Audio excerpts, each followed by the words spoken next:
সুপ্রিয় শিক্ষার্থীগণ, তোমাদের আজকে এমন একটা বিষয় আলোচনা করব যেটা মানব দেহের একটা গুরুত্বপূর্ণ জিনিস, অর্থাৎ আমাদের শরীরে মাংস, ত্বক, চুল এবং নখ, অর্থাৎ muscle, skin, hair and nails এর মেইন কনস্টিটিউশন যেটা প্রধান উপাদান সেটা হলো প্রোটিন।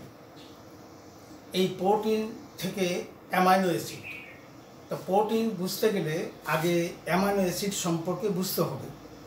তাহলে প্রোটিনের ব্যাপারটা আমরা এভাবে বলতে পারি, যদি একটা ইটের ভাটা হয়, একটা ইটের ভাটা, সেখানে ম্যাক্সিমাম ইটের ব্লক আছে, অধিকাংশ ইটের ব্লক, এই ব্লকগুলো অর্থাৎ অসংখ্য ইটের ব্লক নিয়ে সেই প্রোটিন বা ইটের ভাটাটা গঠিত, বা একটা বিরাট স্তূপ, সেখানে অনেকগুলো জিনিস, অনেকগুলো ইট, অনেকগুলো বই একটা স্তূপ আকারে রাখা হয়েছে। এই যে এক একটা ব্লক বা ইউনিট, এই ইউনিটগুলো হলো অ্যামাইনো অ্যাসিড, এইগুলো হলো অ্যামাইনো অ্যাসিড। তাহলে আমরা কথাটা বলতে পারি এভাবে যে অ্যামাইনো অ্যাসিডের পলিমারটাই হলো প্রোটিন। প্রোটিন, যে প্রোটিন আমাদের মাংসপেশি, আমাদের ত্বক, চুল এবং নখ এই প্রোটিন দ্বারা গঠিত। তাহলে প্রোটিন পলিমার তখন মনোমার হচ্ছে অ্যামাইনো অ্যাসিড।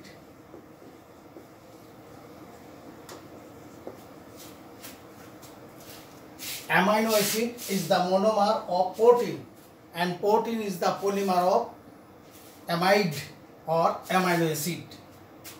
আর এই প্রোটিনের মধ্যে আছে অ্যামাইড, এইরকম অ্যামাইড জাতীয় জিনিসগুলো, অর্থাৎ অ্যামিনো অ্যাসিড যেখানে মনোমার। তা এখন এই প্রোটিনকে যদি আমরা বিশ্লেষণ করি, অ্যাসিড, বেজ আর এনজাইম এর দ্বারা যদি হাইড্রোলাইসিস করি, তাহলে মিক্সচার অফ অ্যামিনো অ্যাসিড পাওয়া যাবে, মিক্সচার অফ অ্যামাইনো অ্যাসিড পাওয়া যাবে। তাহলে আমাদের শরীরে অ্যামাইনো অ্যাসিডটা কেমন করে আসতেছে বা প্রোটিন কেমন করে আসতেছে? প্রাণীজ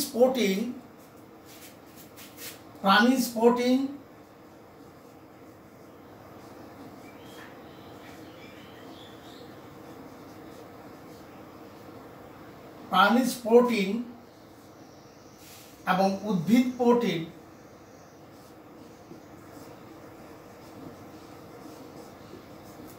এগুলো পরিপাকতন্ত্রে আমরা যে প্রাণীগুলো যে প্রোটিনগুলো খায়, অর্থাৎ মাছ, মাংস, উদ্ভিদগুলো যে প্রোটিন খায়, প্রোটিন সংরক্ষণ করে রাখে, সেটা হলো উদ্ভিদ প্রোটিন, প্রাণীজ প্রোটিন। এগুলো পরিপাকতন্ত্রের মাধ্যমে বিশ্লেষিত হয়ে বায়োকেমিক্যালি সেগুলোই অ্যামিনো অ্যাসিডে রূপান্তর হয়, সেগুলো আমাদের দেহে কাজে লাগে। এই হলো প্রাণীজ এবং উদ্ভিদ প্রোটিন থেকে আমরা অ্যামিনো অ্যাসিড পাই। অর্থাৎ জীবন ধারণের জন্য আমাদের প্রোটিন খুব দরকার। এই প্রোটিনটা প্রাণীজ থেকে পাইতে পারি, উদ্ভিদ থেকে পাইতে পারি, পেয়ে আমাদের শরীরে বায়োকেমিক্যালি পরিপাকতন্ত্রে অ্যামিনো অ্যাসিডে রূপান্তর হয়। এই অ্যামিনো অ্যাসিডটা আমাদের জীবন ধারণের জন্য খুবই গুরুত্বপূর্ণ। তো প্রোটিন থেকে এই যে মিক্সচার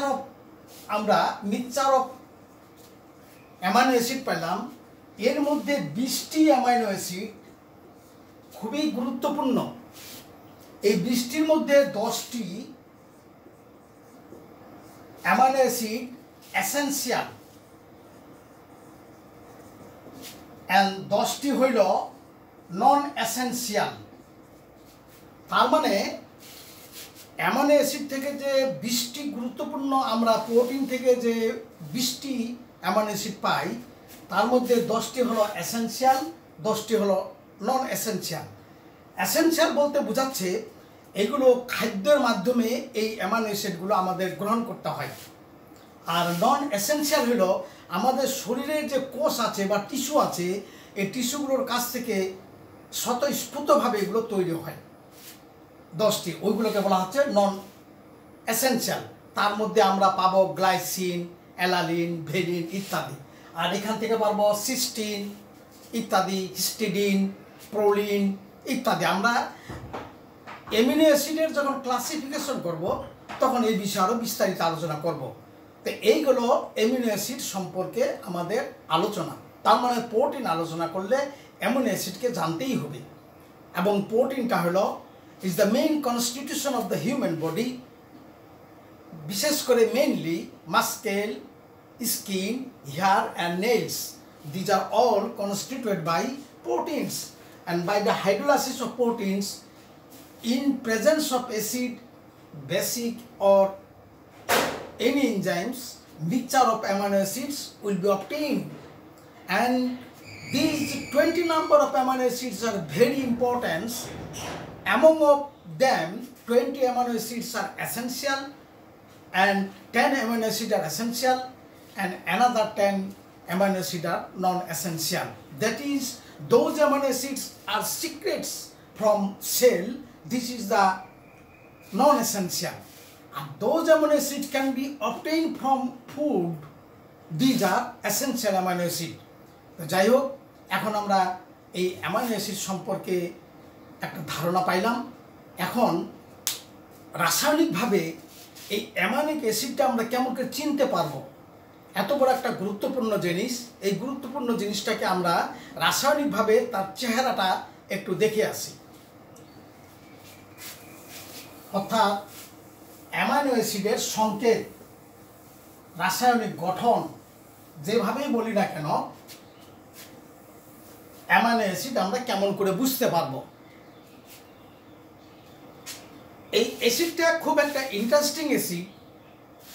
তোমরা যারা বায়োলজি পড়তেছ, বায়োলজিতে ডিএনএ, আরএনএ এ সম্পর্কে আলোচনার আমার আশা থাকলো। জেনেটিক কোড ওদিকে না যায় আমি প্রথমে অ্যামাইনো অ্যাসিড সম্পর্কে গঠনটা আলোচনা করি।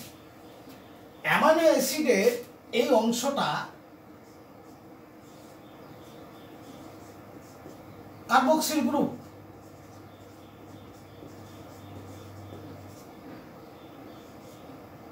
Carboxylic group. আর এটা হলো অ্যামিনো গ্রুপ।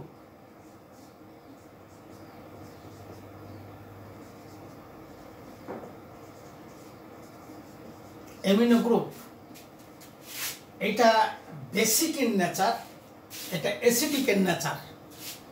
এখন এই কার্বক্সিলিক গ্রুপ এবং অ্যামিনো গ্রুপ একটা কার্বন দ্বারা সংযুক্ত করে দিবে। দুটো বিপরীত ধর্মী, অ্যাসিডিক অ্যান্ড বেসিক, দুটো অপোজিট ক্যারেক্টার, দুটো biofunctional. Amino acid is the biofunctional compound where containing the acidic group and basic group। একটা কার্বন একটা সংযুক্ত করে দিবে।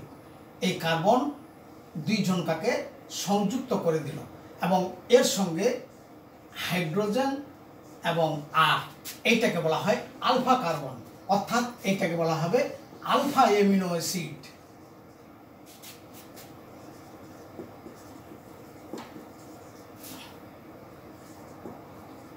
আলফা অ্যামিনো অ্যাসিডের সাধারণ সংকেত। এখন আর এর উপর নির্ভর করবে অ্যাসিডটার বৈশিষ্ট্য। যেমন প্রোটিনের বৈশিষ্ট্য ধর্মগুলো ভিন্ন ভিন্ন। যেমন ইনসুলিন থেকে আমরা 17টা অ্যামাইনো অ্যাসিড পাইতে পারি, ওটা একটা প্রোটিন। যাই হোক, সেগুলো প্রোটিন সম্পর্কে আরও আমি বিস্তারিত আলোচনা করব। তাহলে এই অ্যামাইনো অ্যাসিড চিনবার এটা একটা উপায়।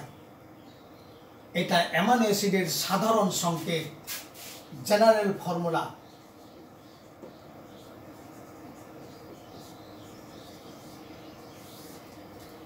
এখন এই 8টা যদি H হয় তাহলে হবে গ্লাইসিন, 8টা যদি CH3 হয় তাহলে হবে অ্যালানিন, 8টা যদি এইরকম গ্রুপ থাকে আর এর কাছে তাহলে এটা হবে ভ্যালিন।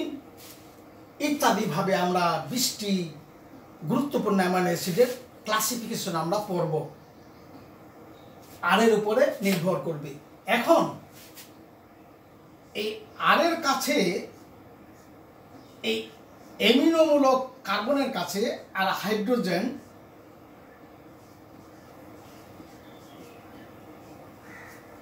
এখানে এইটা যখন ডান দিকে অবস্থান করবে তখন ডি আলফা অ্যামিনো অ্যাসিড।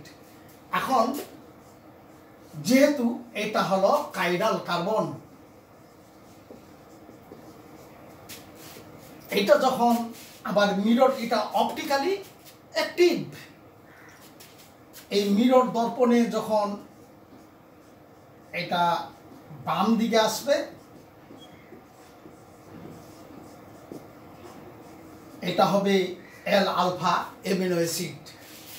এই মূলত এল আলফা অ্যামিনো অ্যাসিডগুলো প্রোটিনে বেশি পরিমাণে গুরুত্বপূর্ণ ভূমিকা পালন করে। তাহলে কার্বন, এই কাইরাল কার্বন, এখানে যে হাইড্রোজেন থাকে তাহলে হবে গ্লাইসিন। একমাত্র গ্লাইসিন যেটা অ্যামাইনো অ্যাসিড সেটা অপটিক্যালি ইনঅ্যাক্টিভ, অর্থাৎ এই অ্যাসিডটা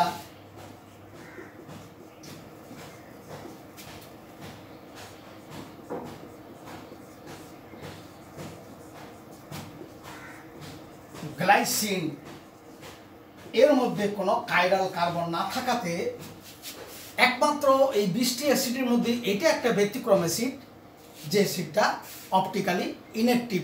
বাকি সব অ্যাসিডগুলোর মধ্যে কাইরাল কার্বন থাকাতে ওইগুলো হলো অপটিক্যালি অ্যাক্টিভ। এই হলো অ্যামিনো অ্যাসিডের পরিচিত ব্যাপারটা। এখন এরপরে আমি অ্যামাইনো অ্যাসিডের মধ্যে জুইটার আয়ন এবং পেপটাইড বন্ধন এইগুলো সম্বন্ধে আলোচনা করব। অ্যামাইনো অ্যাসিড শরীরের একটা গুরুত্বপূর্ণ বিষয়। আমাদের শরীরের যাবতীয় উপাদানগুলো নিয়ন্ত্রণ করে অ্যামাইনো অ্যাসিড, বিশেষ করে প্রোটিন থেকেই অ্যামাইনো অ্যাসিড, অর্থাৎ protein is the polymer of amino acid. যেটা বলা হলো একটা স্তূপের মধ্যে এক জায়গায় অনেকগুলো অ্যামাইনো অ্যাসিডের পলিমারটাই হলো প্রোটিন। ওই অ্যামাইনো অ্যাসিড প্রোটিনকে যদি হাইড্রোলাইসিস করা যায় তাহলে হয়ে যাবে মিক্সচার অফ অ্যামাইনো অ্যাসিড। তার মধ্যে 20টি অ্যামাইনো অ্যাসিড আমাদের শরীরের জন্য খুবই গুরুত্বপূর্ণ। এর মধ্যে 10টি এসেনশিয়াল, বাকি 10টি নন এসেনশিয়াল। যেগুলো এসেনশিয়াল সেগুলো খাদ্য থেকে আমরা গ্রহণ করি, যেগুলো নন এসেনশিয়াল আমাদের শরীরের কোষ বা টিস্যু থেকে সিক্রেশন হয়ে নিজেরাই আমাদের শরীরটাকে ঠিক রাখার জন্য ওই অ্যামাইনো অ্যাসিডগুলো সিক্রেশন হয়। এখন অ্যামাইনো অ্যাসিডের সাধারণ সংকেত জানলাম। তার মধ্যে গ্লাইসিন যেটা, সেটা হলো অপটিক্যালি ইনঅ্যাক্টিভ, অর্থাৎ সেখানে কাইরাল কার্বন নেই। বাকি অল অ্যামাইনো অ্যাসিডস আর optically active because they are present chiral carbon এবং amino group is attached with the alpha carbon, then it is called alpha amino acid.